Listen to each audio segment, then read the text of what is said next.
క్రీస్తుని బట్టి మీకు శుభములు. క్రైస్తవ జీవితమును ఈ భూమిపై సంపూర్ణపరచుటకు ఒక ఉత్తమమైన మార్గం ఉన్నది. ఆ మార్గము లేనిదే దేవునితో మనము సంపూర్ణమైన సహవాసమును చేయువారముగా ఉండలేము. అది లేనిదే దేవుణ్ణి సంపూర్ణంగా సంతోషపెట్టలేము. అది ఆయనతో అత్యంత సన్నిహితమైన సంబంధమును తెలియజేయనిది. ఈ మార్గము దేవుణ్ణి మాత్రమే దృష్టిలో పెట్టుకుని జీవించవలసినదని తెలియజేస్తూ ఉంటుంది. మనము దేవుని ఆజ్ఞలు నెరవేర్చుచున్నప్పటికీ, దేవుని కొరకు విశ్వాస సంబంధమైన క్రియలను జరిగించుచున్నప్పటికీ, ఈ ఉత్తమమైన మార్గమును కలిగి ఉండిన ఎడల దేవుని హృదయానుసారులుగా జీవించుటకు అవకాశం ఉండదు. ఇది ఒక ప్రత్యేకమైన జీవితమును సూచించును, ప్రత్యేకమైన జీవితమును కోరును. ఇది గొప్ప ప్రార్థనా జీవితము కలిగి ఉండేవారు జరిగించు కార్యము. దీనిని మనము మత్తయి సువార్త 26వ అధ్యాయము 42వ వచనంలో చూస్తున్నాం. మరలా రెండవ మారు వెళ్ళి, నా తండ్రి, నేను దీనిని త్రాగితేనే గాని ఇది నా యొద్ద నుండి తొలగిపోవట సాధ్యము కాని ఎడల నీ చిత్తమే సిద్ధించుగాక అని ప్రార్థించి, యేసు ప్రభువు తన సంతోషము కన్నా కూడా తండ్రి యొక్క సంతోషాన్నే కోరుకున్నవాడు. ఈ సంగతిని మనం గ్రహించడం చాలా ప్రాముఖ్యం. ఎందుకంటే మనము ఆజ్ఞలు పాటిస్తున్నప్పుడు, దేవుని కొరకు విశ్వాస సంబంధమైన క్రియలు చేస్తున్నప్పుడు,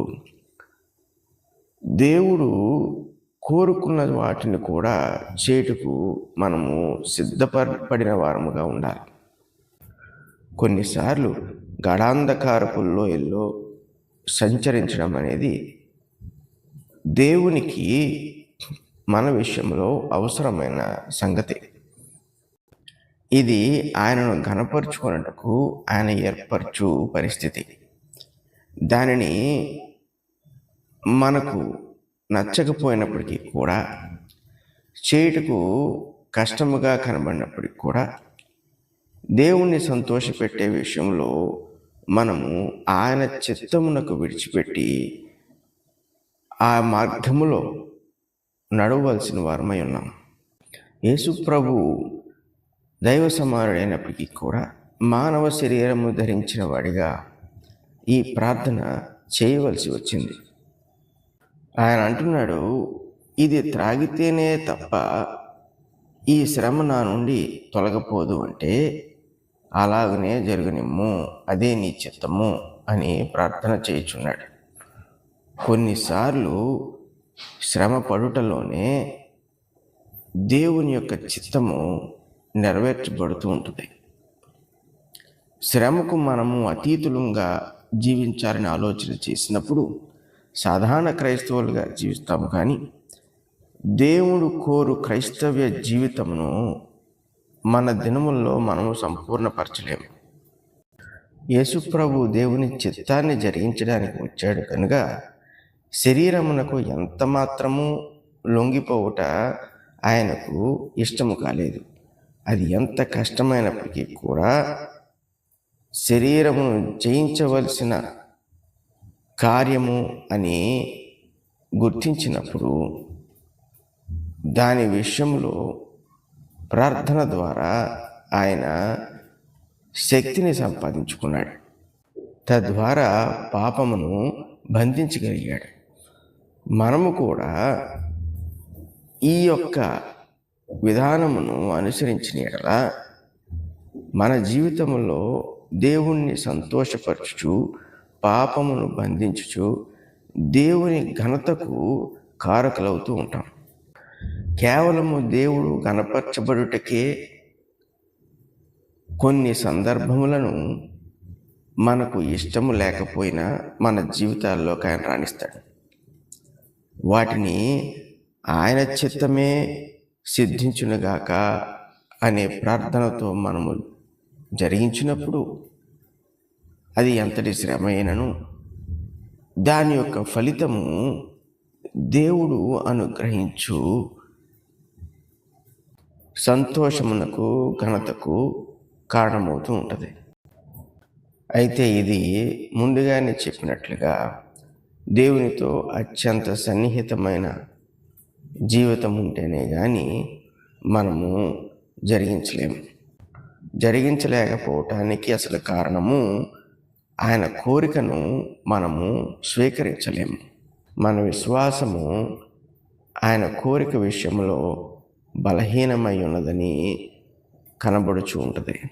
యేసు ప్రభు ఇలాగ చేయటం వలన మానవ శరీరము ధరించుకుని తన పరిశుద్ధతను కాపాడుకున్నవాడుగా ఆయన జీవించాడు. దేవుడు క్రీస్తు ద్వారా మనకు అనుగ్రహించిన పరిశుద్ధతను కాపాడుకోవాలంటే ఆయన కోరిన క్రియలను లేక కోరికలను మనకు ఇష్టం లేనప్పటికీ, మనలను అత్యంత శ్రమకు గురి చేసేటట్టుగా ఉన్నప్పటికీ దేవుని కొరకు వాటిని జరిగించు వారముగా ఉండటకు మనము సిద్ధ మనసు కలిగి ఉండాలి. అప్పుడే నిజముగా దేవుడు మన ద్వారా తనకు ఘనతను కలిగించుకుంటాడు. అంతేకాదు మనకు కూడా ఘనతను దయచేస్తూ ఉంటాడు. పరిశుద్ధుడగు తండ్రి, ప్రేమ కలిగిన దేవా, మీకు స్తుతులు స్తోత్రాలు. అనేక మార్లు సాధారణ క్రైస్తవ జీవితమును మేము జీవించేస్తూ ఉంటాం. మా ఎడల మీరు కలిగి ఉన్న ఇష్టములను మేము పట్టించుకోకుండా చేయలేవేమో అనే భయముతో తప్పించుకుంటూ బలహీనమైన విశ్వాసముతో జీవించేస్తూ అనేక మార్లు శరీర సంబంధమైన క్రియలను నీ నామంలో జరిగించేస్తూ మనుషుల మధ్య క్రైస్తవులుగా జీవిస్తుంటాం. కానీ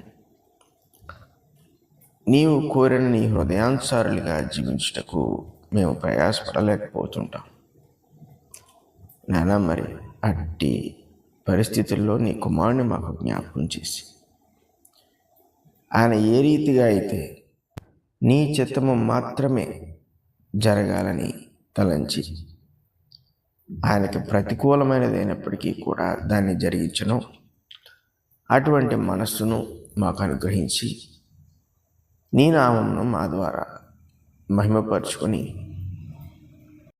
మాకును సంతోషమును సంపూర్ణమైన తృప్తిని దయచేయమని యేసు పరిశుద్ధ నామమున అడుగుచున్నాము తండ్రి. ఆమేన్.